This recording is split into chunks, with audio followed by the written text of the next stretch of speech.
God's best promise.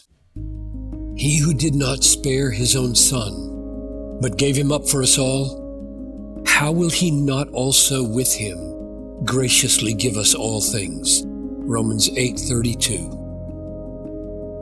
The most far-reaching promise of God's future grace is found in Romans 8:32.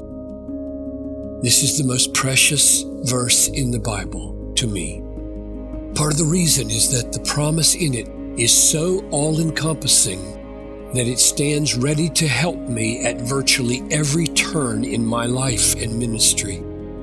There never has been and never will be a circumstance in my life where this promise is irrelevant. By itself, that all-encompassing promise would probably not make the verse most precious. There are other such sweeping promises, such as Psalm 84:11, "No good thing does God withhold from those who walk uprightly."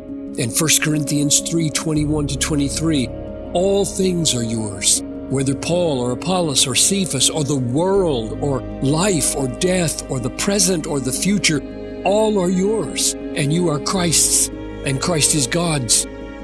It is difficult to overstate the spectacular sweep and scope of these promises.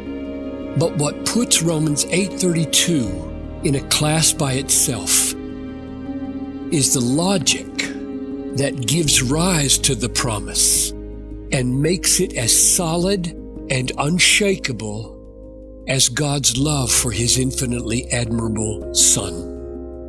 Romans 8:32 contains a foundation and guarantee that is so strong and so solid and so secure that there is absolutely no possibility that the promise could ever be broken. This is what makes it an ever-present strength in times of great turmoil. Whatever else gives way, whatever else disappoints, whatever else fails, this all-encompassing promise of future grace can never fail. He who did not spare his own son, but gave him up for us all, that's the foundation. If that's true, says the logic of heaven, then God will, with absolute certainty, give all things to those for whom He gave His Son.